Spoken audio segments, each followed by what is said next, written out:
Hey, it's Rob. Welcome to Axel's Garage. Got the Suburban out here, and we have another front hub. Now, I've done videos doing front hubs on and off over the years, and I don't remember the last time I did a front hub on this side, on this Suburban. Our last front hub video was actually on the driver's side, not on the passenger side. So Robbie's been driving this more than I have, and when I got in it a couple months ago, I heard that noise. Sort of you could hear it and you could feel it. It doesn't come up real great. I tried to video while we were driving, and it really doesn't come up on the microphone because it's like a sound and a feeling. And for those of you who have a bad hub, you know what I'm talking about. And sometimes it's a little difficult back and forth to figure out what side it's on until it starts to get a little worse. Now, I know that I did that one, and I put a Timken, a decent quality one on that one, and that one actually, I had it done by a guy that just does work on the side, and I bought the bearing, and I bought like one of those cheaper Detroit axle knockoffs that supposedly were pretty good. They had good ratings, and it didn't last but maybe 10,000 miles.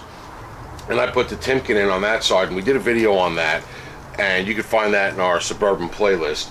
And it was a step-by-step, did the video on that, and that bearing has been fine for what are we at? That was like 150, and we're at 190 now. It's about 40,000 miles. And I look back in my notebook, and I didn't have the date written down because I don't always write the date down, but I write the mileage down. And on this one, I put the date, didn't put the mileage for whatever reason, and we replaced it again with one of those cheaper ones, and it was done in 2016.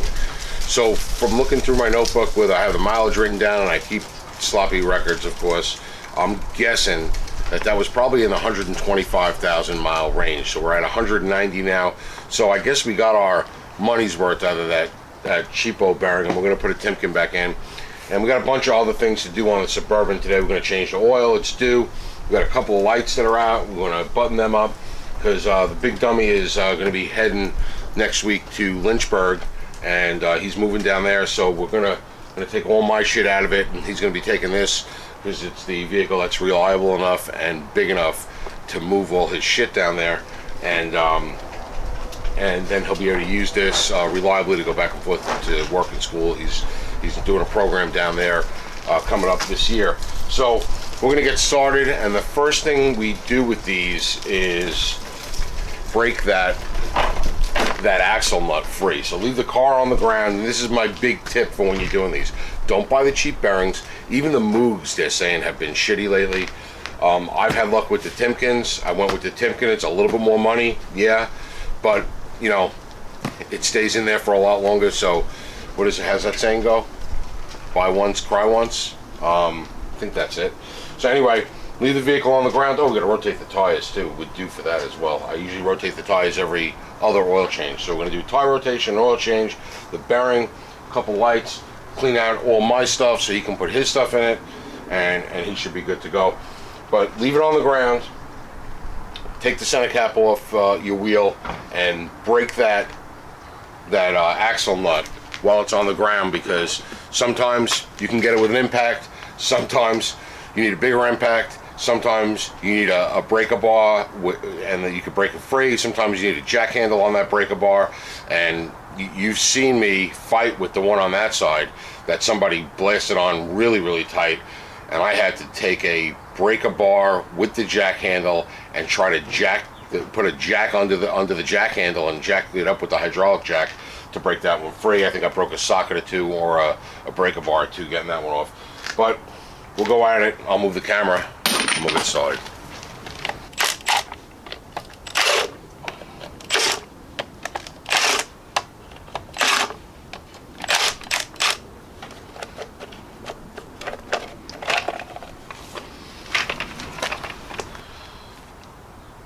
So I got two 36 millimeter sockets, and I'm pretty sure it's supposed to be 36 millimeter, and neither of them fit real tight. So I'm going to use the bigger, heavier one, because the testing, when we tested the 3/8 stubby Milwaukee, we found that heavier sockets actually hit harder. This nut is usually pretty tough to get off. Not incredibly tough. It torques, if it was torqued correctly when it was put on, and this side was done by me, if I remember correctly. It should be at 150 foot-pounds. Sometimes that 150 is a bear to get off for some reason. But I'd love to know if this little Milwaukee, and it's the M12 stubby, brushless, with the 6.0 battery on it, we'll knock it off, and we'll see. So I'm going to go with the 36mm socket. Like I said, I'm leaving it on the ground just in case we got to start doing, you know, breaker bars and jack handles and all kinds of stuff.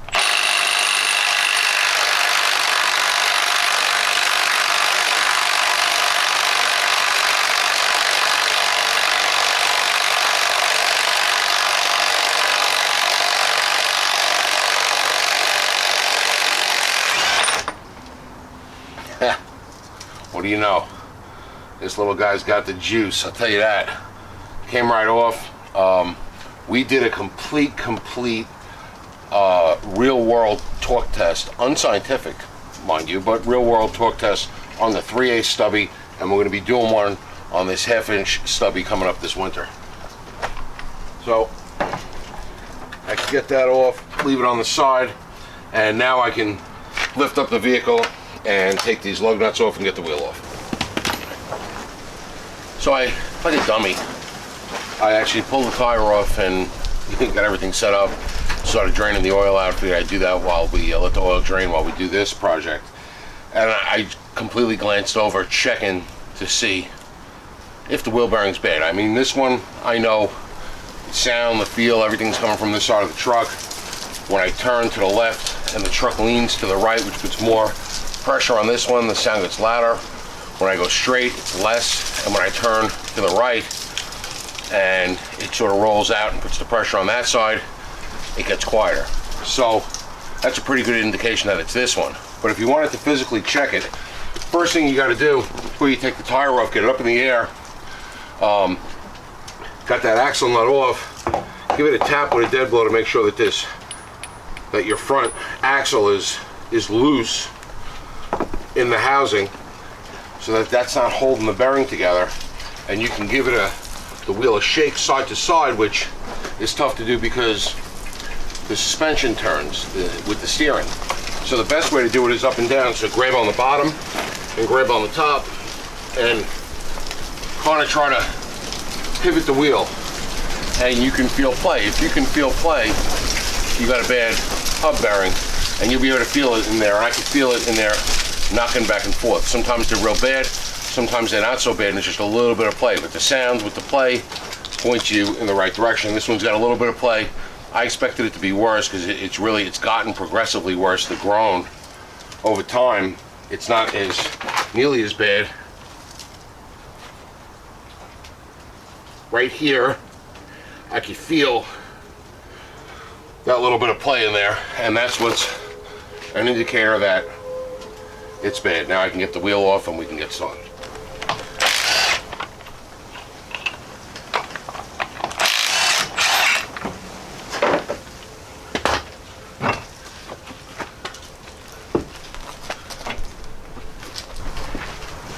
So your first step is we got to get the brakes off. So the only specialty tool you're going to need is a T55 Torx for your caliper bolts.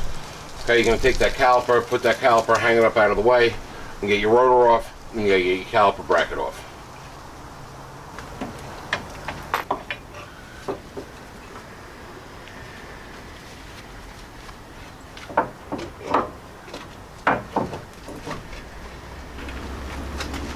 The caliper brackets are in with 18s, and they're usually pretty damn tight. So this is the smallest 1/2-inch 18 that I have. Let's see if we can get it off with the impact.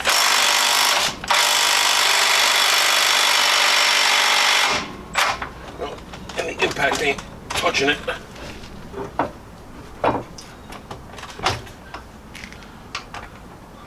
Let's try the bottom one.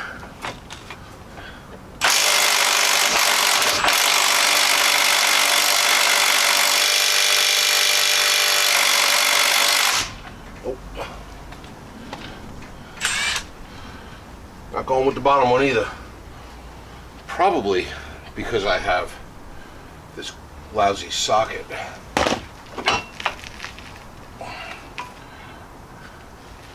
If I turn the wheel, I might be able to get on it with an impact socket. I remember fighting with these once before. If they've never been off before, they're in there with that really strong yellow factory Loctite. If they've been off before and you put blue Loctite in the room with blue Loctite, you can always heat them up a little bit if you're really having trouble loosening up that blue Loctite. But now I can get an 18 millimeter impact socket. Let's see if that'll get it out.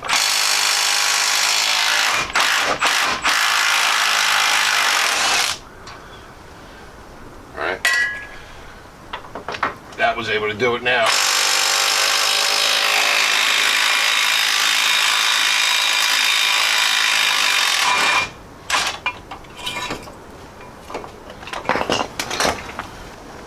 Alright, and big difference between the impact socket and the chrome sockets.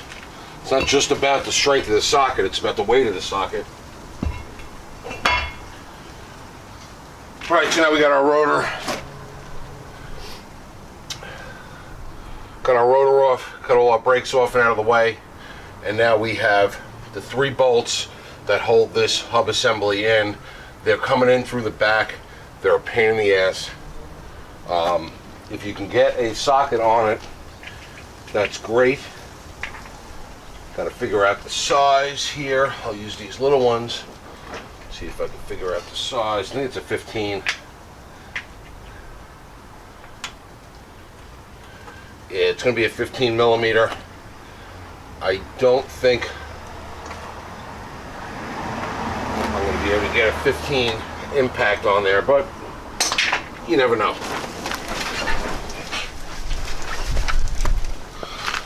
So here's the 2 we're trying to get off. This one here and this one right here. So there's one right at the 12 o'clock position, and then there's one that's like 4 o'clock or so, and then on the other side, however you figure it out, the clock. So that's a real bit of an angle. Sometimes you can sort of push this to help get in there all the way. Let's see if this will work. Get in there. If I can get it in the other end.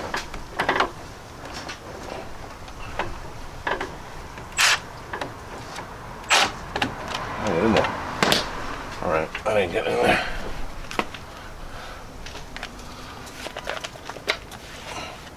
There we are.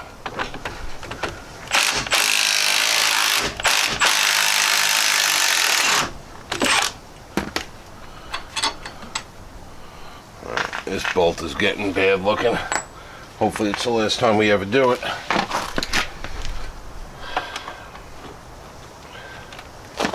Alright, now this one gives you a little bit more trouble because you got the stud for the upper ball joint and it's real tough to get a socket in there. I'm trying to think of how I did it the last time. I don't know. Gonna have to play with it back and forth. Try to figure it out. Maybe when I turned it the other way, it might have given me more. So I'll turn the wheel the other way. It might have given me more of a reach spot when I had it around the other way.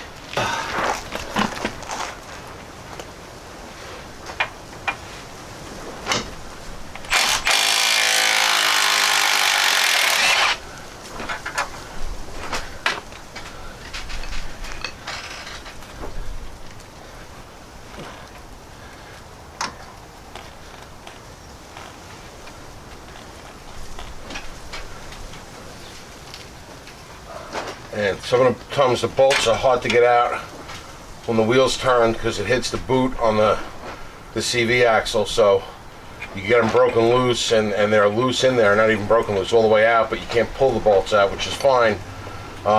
You can leave them like that, and now you gotta fight with that guy up there. So, what did I use to get that out? Wonder if I took a little 15 Let's see if a regular 15 socket goes on there. No. Can't get a regular socket unless I go to a 3/8 socket. Then an extension that comes back here. Might be able to do that. Wonder if I could just get a 15mm wrench on there. That's possible. I got one out somewhere. Get the 15 on it like that, and then do the double leverage trick.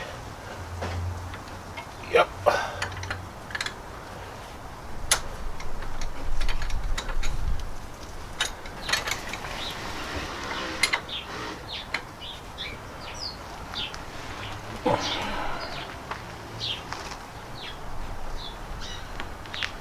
I think I can more swing arm from the other side.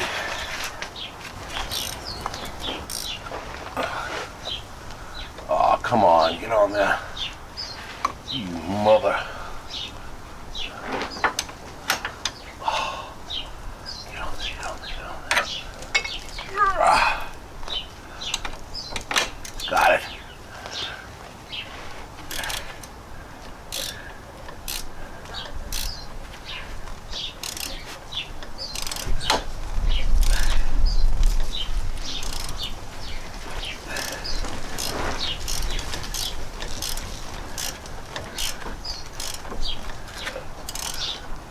Reason why the hub is moving is because the whatchamacallit, the outside of the wrench is up tight against the snubby part of the axle.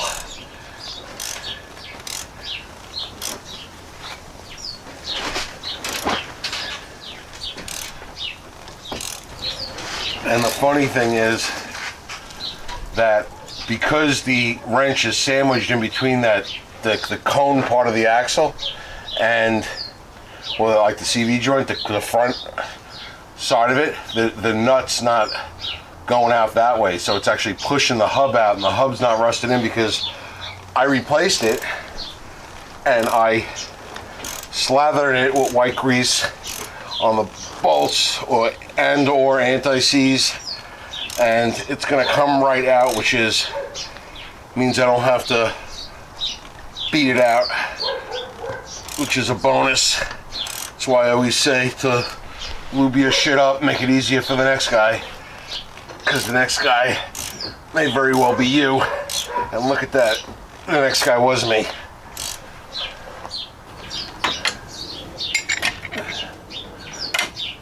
Okay, now at this point is when that nut's out, that bolt is out. It's just laying up on top because I can't get it all the way out because it's hitting the fat part of the outside of the CV.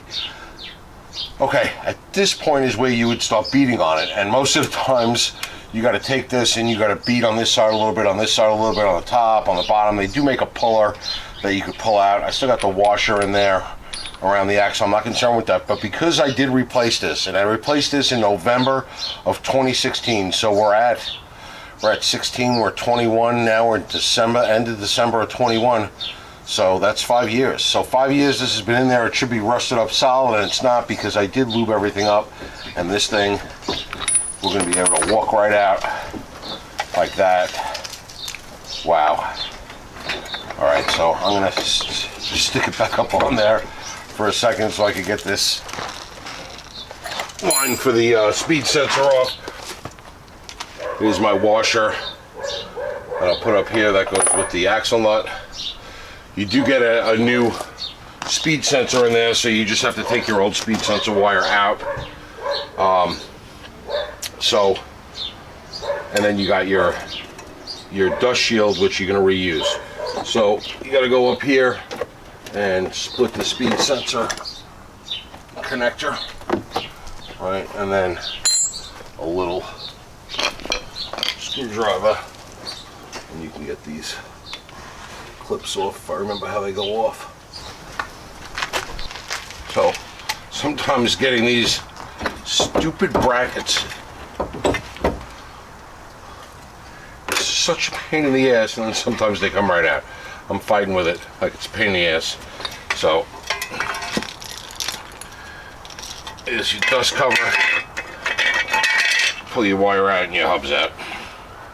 So now you can see that big part that I was talking about when I kept on saying it's rubbing up against. So the nuts or the heads of the bolts rub up against this, and that's why they're a little trouble. So I mean, now this one's coming all the way out. You could just leave them like that. The ones that come out easily, you could come out and you could clean up the threads if you like to, or now that can move around. So I could take I'm going to take all three of them out if I can. Get this top one. You know what? I'm leaving the top one where it is. What? No, I don't want to leave the top one where it is. I want to put that crappy, or no, I should leave the top one where it is. I'm going to leave the top one where it is. And what I'm going to do is I'm going to come in over here and I'm going to clean out all of the rust, dust, and the white grease and everything that's in there. Wipe all these down, spray it all down, clean it up good so I can re-lube it and get the new one back in. Alright, I know the sun angle is playing games with the camera, and that's not great for your viewing pleasure, so I added a couple lights to try to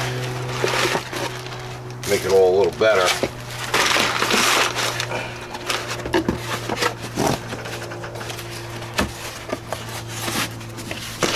So we got our bearing right here, which comes with the new speed sensor, and the wire goes all the way up to the connector there. This is the back side. Alright, so what I do here is I cleaned all this out, got any rust out so that I can lube it all up, so that if it has to be changed in the future, it's going to come out and not be all rusted in. But it's a lot easier to lube this side and slide it in than it is to lube this up and slide it in. It's less messy. So what I'll do on this end is I'm going to use stuff that turns you into the Tin Man, but in this situation it works really well. So I'm going to give a coating all the way around. So I go from the top here where the bearing starts and go all the way around and give it a nice paint job. Trust me, it's worth it. Sometimes people think I'm nuts. Definitely worth it. Alright, so now that's got a nice silver paint job on it. What I will do, of course I don't have any, I'm going to take my white grease that I use for pretty much every bolt I ever put in, and I'm going to give this top one that we didn't pull all the way out nice white grease coating, and then I'm going to do the splines with white grease also, and all the way up to here.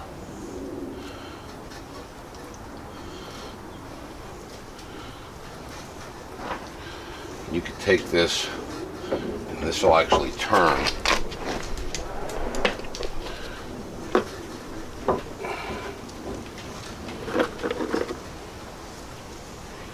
Come in.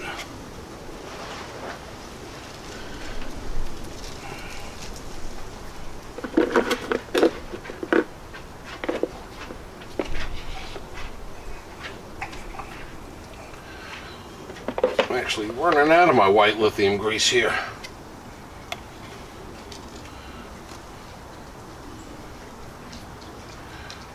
That's from working on so many Jeeps.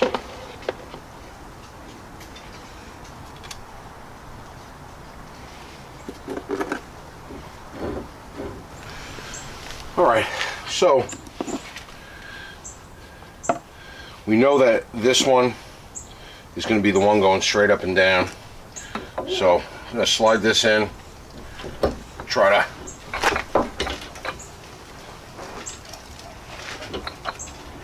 turn that axle a little bit until it engages the splines. Alright, then when it engages the splines, we can slide. Oh no, no.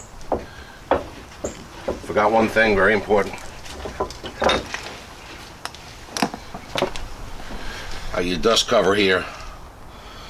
So your dust cover gets a little also. Where is it? So the dust cover is going to go on like that, so we don't have to put any on this side. We need to just put a little on that side, on the back side of the dust cover. So we're going to go right around the edge.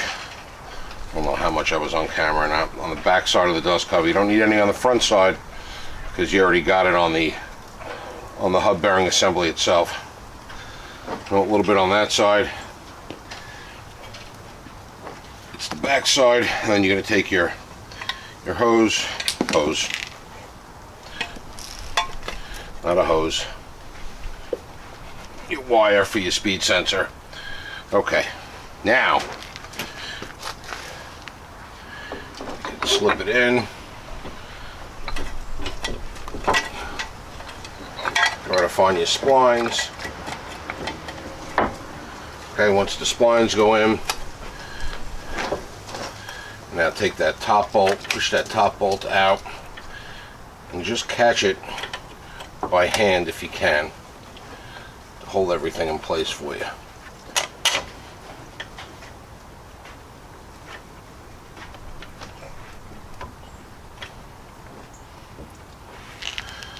Alright, and I got it caught by hand. So now that that's caught by hand, take this wire, put it in a spot where you're not going to screw it up, and start threading your bolts through. So what I'm going to do is I'm going to take these, spray them out with a little brake clean up the threads, lube them, and then throw them in. Really looks like my white lithium grease is time for it to be replaced. Had that one for a long time. Seems like it was lasting forever because I only ever used it years ago on when I did brake shoes, just to lube those spots on the backing plate where the shoes slide. And then I started working on Jeeps, and pretty much you got to put white grease on just about every bolt hole that there is on a Jeep.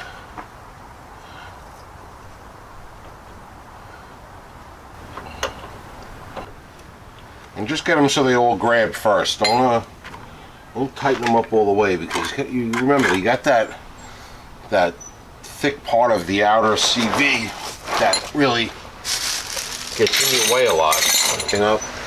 And you can spin these in as best as you can by hand to hold it in place now.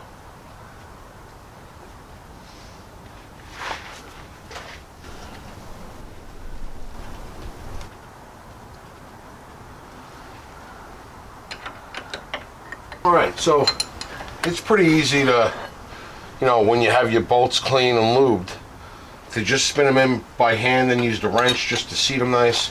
And once they're all sort of like fairly tight by wrench, come in and just wrench tighten them using the 15 millimeter and then another wrench on it just to throw it off.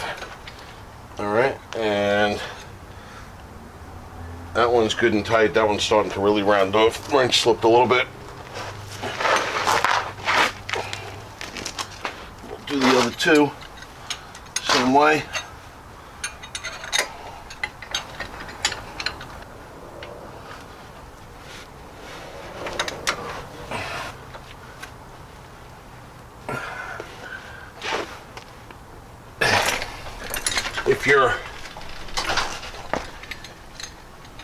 If your bolts are really burgered up like this one is, kind of shitty, but it looks like we're going to be able to tighten it enough. If they're boogered up, order a set of bolts, because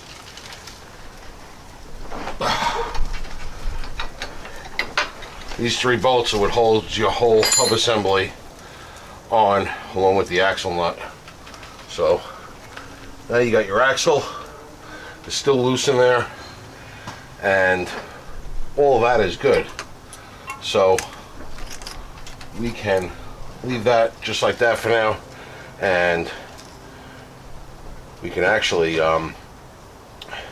put our axle nut on, we're not going to tighten it until it's on the ground. So, take what I have left of my white lithium grease, and I'm going to go on my axle stub here.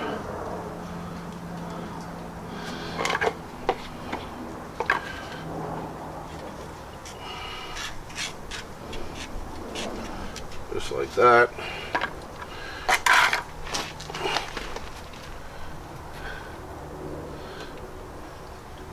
Take my washer, put my washer back on, my axle nut,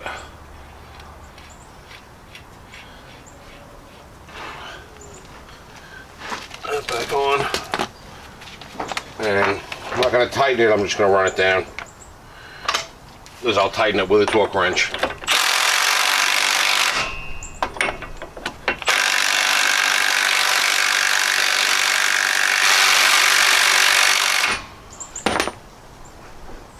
The washer still moves, so do it the rest of the way when the wheel's on the ground with a torque wrench. Alright, and now we can put our brake parts back together. So I'm going to grab the caliper bracket. Brakes seem to have fairly even wear on them, but they are a little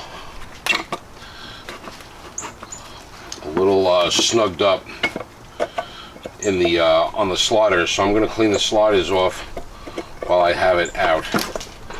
So take my outer pad, well, this side pad, this pad. And I'm just going to clean these sliders off and make sure that my brake pads slide nice. There's a whole big controversy on whether you should lube the outside of these. We know we got to lube the inside so that the rust doesn't push them that way and that way. But the outside, they say if you lube the outside, that you start to get a little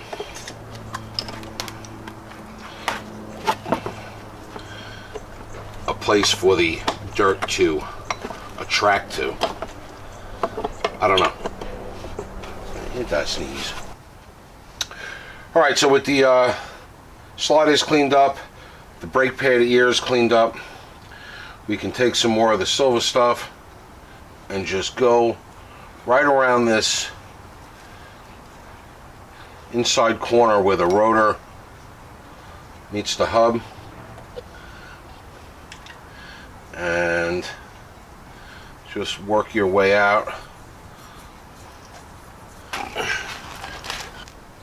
I've always found the most critical spot was right down here in the where it makes that, you know, that you have that inside corner. But you live in an area where they brine and salt the roads like we do, you want to use this on the whole hub face.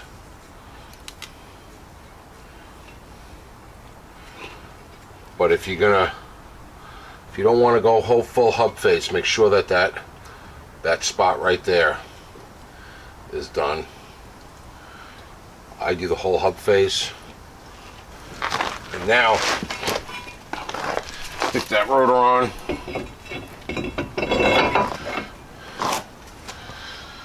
And you could put your caliper bracket on. You need Loctite for those caliper bracket bolts, so I'm going to grab some Loctite. So I'm going with blue flavor Loctite. You can use the red if you like. I'm pretty sure the factory Loctite is some yellow stuff that is really strong.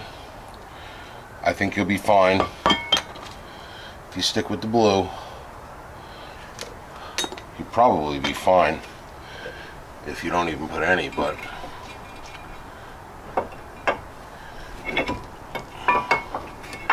alright, so your caliper bracket's gonna go in like that. Just take these bolts and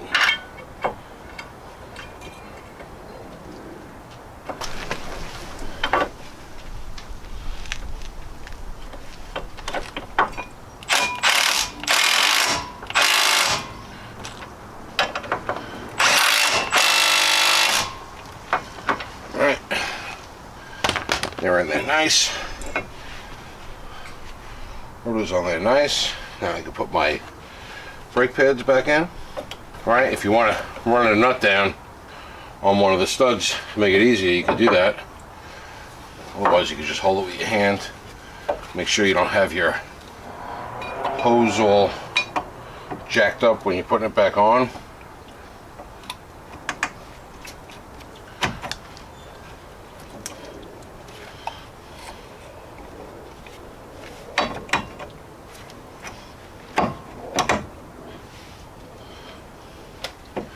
Alright, so that's on nice.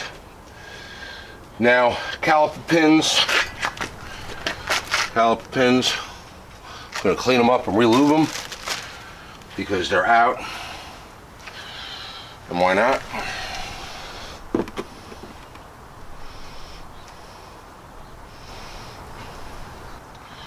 And I make sure to get some lube hitting the threads also.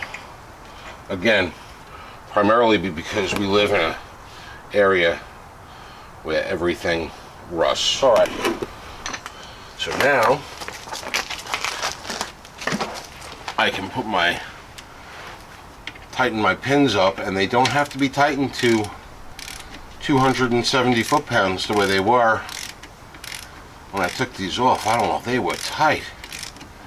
I don't know if I filmed me taking these pins out, but I had to take this T55 Torx bit and put it on a half-inch breaker bar with an adapter in order to break these things free. They do not need to be that tight. 3/8 ratchet like this and give it a little tug, and that's plenty.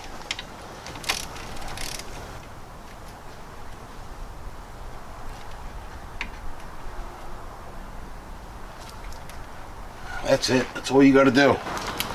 Alright, so once the wheel's all the way on the ground, I'm going to torque that axle nut to 150 foot-pounds. I know with an extension it might not be 100% accurate, but can't get in there without one. There we go. All in all, not too bad. It only really, if I would subtract the time of setting the camera up and adding some lights in there and my useless banter back and forth, and the other stuff that I was doing at the same time, like rotating the tires and changing the oil and stuff, all in all, it was like a 45-minute job, which was, fairly easy. Take the brakes off, get the hub bearing out, put the new hub bearing in, put the brakes back on, and you're done. Saved me a ton of work is not having to pound that old hub bearing assembly out, or getting a puller or something. I usually just pound it out with a short maul, but using the white lithium grease and the anti-seize when I put it in 5 years ago really helped, because there was little signs of a little rust here or there, but that bearing pretty much just came right out. No banging. You loosen the bolt, it almost fell out, which was awesome. So I repeated the process with the anti-seize. It really wasn't that bad. I was putting this off and putting it off and putting it off, and now the big dummy's leaving in a week, so I couldn't put it off any longer. We had a nice day after Christmas, and I'm out here in a sweatshirt, but worked out pretty good. I'm going to button up the oil, top off all his fluids, make sure all his lights are working. There's one bulb I think we got out, and take my shit out, he could put his shit in, and he's out of here. And I'm out of here today. Let me know what you think down in the comments below, and as always, thanks for watching.